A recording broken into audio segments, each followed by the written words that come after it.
Duncan Boag asks, while speaking, you use various religious traditions, but what one speaks to you the most?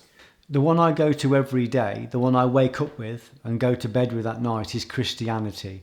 So all of my prayer is directly aimed towards Christ. But, that suits me culturally.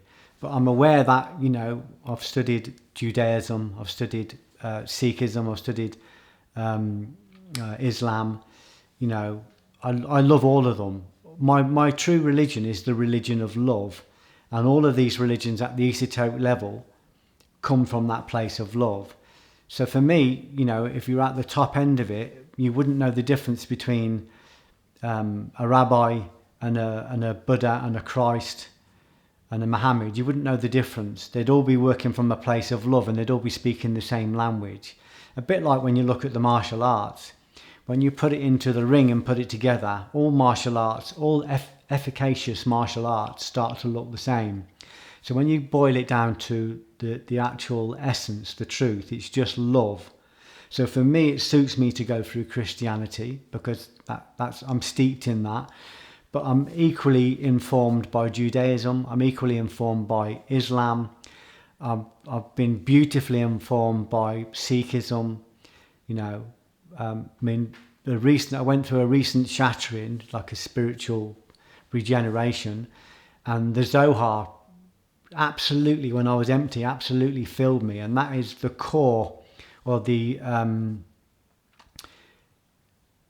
it's the exegesis of the Torah, or it's the exegesis of Kabbalah. So you've got the Torah, which is the Old Testament, then you've got Kabbalah, which is the mystical arm of the Torah, then you've got the Zohar, which is the exegesis of it, the explanation. So absolutely saved me. But I felt the same Christ energy in there as I did through reading, when I read the Quran, I felt the same Christ energy in there. When I was studying a bit of alchemy, I felt the same Christ energy in the Philosopher's Stone. When I was studying martial arts and started to create this floating bridge of heaven and hell that Ushba talks about, I felt the same Christ energy in the attractive forces that were created by that.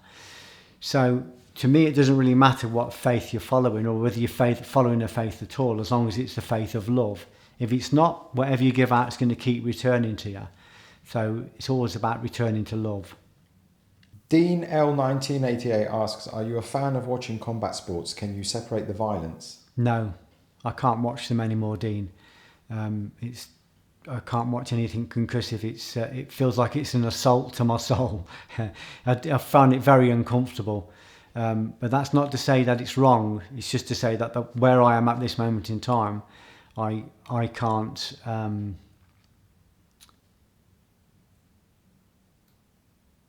I can't rationalise it for myself. But I've loved the martial arts, and what I've trained in the martial arts enabled me to get where I am. And I know that some people can hit the pads and get into the abstract through rhythm and all the rest of it. It's not to decry the negative martial arts, but I was called away from that. The physical martial arts became a very negative comfort blanket for me. I had to let go of that in order to arm myself in knowledge. So my armour now isn't a big right cross and a big back and a good knee waza. That's not where my armour is. My armour now is in knowledge, and the knowledge is always about love. So knowledge is about consciousness, about expansion. So the armour becomes knowledge. Javier Santos asks, do you think there is a predetermined karma path we cannot radically change, or that we can only slightly tweak? Well, if you've got free will, which I'm not saying that you've got free will or that everybody's got free will, because most people haven't got free will. But you can win free will. You can get your autonomy back. If you can win conscious control over your bodies, over your gross body, over your subtle body, like your breath body, over your intellect and mind body by expanding that, and over your will, your own will force. If you have control of your bodies, if you have control of your own will, you can be you are living in accordance with wisdom and love. You can be said to have free will. So if you've got free will, absolutely you can change karma. Because when you think and when you speak and when you act, they are acts of karma. So each thought and each word and each deed will have a consequence in the world, small or large, and it all adds to a karmic debt.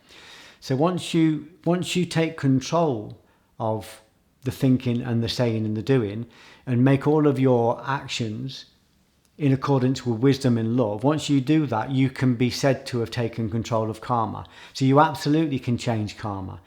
You can even change yourself at a genetic level, because anything that you engage has to rise up and be engaged before you engage it.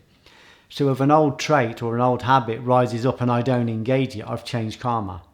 So instead of engaging something negative, I'm making something negative either neutral, or I'm converting it into something good. So this is converting the material to the spiritual. It's not easy to do, because you have to have control of your will. And if you can't still control your own waistline, you can't say that you've got control of your will. If you can't control your habit with sexual pornography, or with gossiping, or with greed, or with envy, or with judgment, if you can't control those things, if you still find yourself being judgmental, if you still find yourself being angry, if you can't make yourself sit down and educate yourself, if you can't make yourself do kind things, if you can't stop yourself from doing unkind things, you can't be said to have free will. You might have some agency in the world. You might still make things happen in the world, but you haven't got free will. So once you've got free will, then you can change your karmic path. And then you can step outside of karma, because then you start working, you create a divine covenant with your highest soul, with God, with consciousness. And you no longer really make decisions then. You just take instruction. And then the personality, Geoff Thompson or whoever it is no longer in that karmic cycle, because he's no longer acting for himself alone. He's only receiving in order to share. He's not receiving in order to for himself alone. So in Judaism they say that when we receive for the self alone, selfishness that's their articulation or their personification of evil. When we receive in order to share, I only want to receive knowledge so that I can share it with people, because I care about people, and because people are suffering and that's immediate, then we can be said to be working from a place of love. So we have to win our own free will back. Then we have agency, we have autonomy, and we can decide what we think and say and do. Once we get to that level of having control of our own will, we can surrender that will to God or to consciousness. And then we take instruction from our inner tutor. And that's when we're starting to work at the very highest level. And there will always be challenges to that. But if you want to understand more about that, have a look at the Divine CEO. That was my process of going from winning my will back to surrendering that will over to God.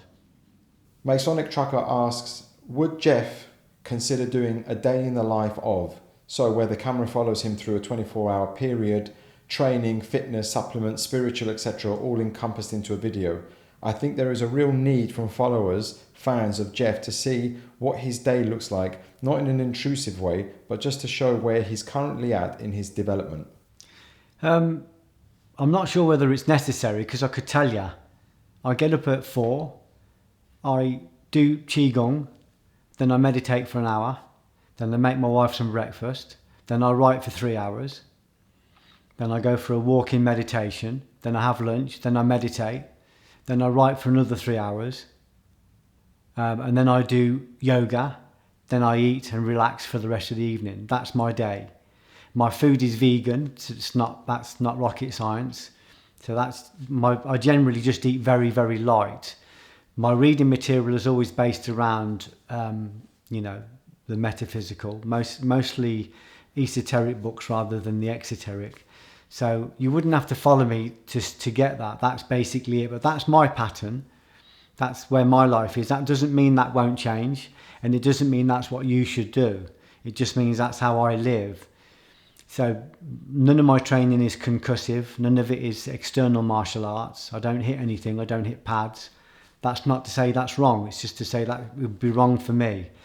So all of my work is based on pranayama, which is the breathing, yoga, qigong, walking meditations. But I've built myself up over a long period of time to do that. The only reason I'm able to write the stuff I do and deal with the kind of work I'm doing is because I'm constantly in prayer. I couldn't do it without God. I couldn't do it without being in that constant place. I wouldn't cope with it. And it took me years and years and years to build myself, to reduce myself to that. So it took me years to let go of hitting the bag. It took me years to let go of the physical armory. It took me years to let go of eating meat, eating fish, eating dairy. It took me years to do that. I did it very, very gradually. It took me years to be able to sit in meditation. If I sit in meditation for an hour, it goes like that. And even with all of the work I'm doing, there's still a lot of challenges because there's still things that arise in me that I have to process. And I tend to process that through the writing. But I don't choose the books I'm going to write. They come to me. It comes to me as a gift. My job is to sit down and deliver them. And that's uncomfortable because I have a force that wants me to do it, and there are natural forces that don't want me to do it, and I have to put my will between those two forces and burn. So it's uncomfortable, but it's also very blissful because I get a lot of learning from it, a lot of teaching. I hope that helps.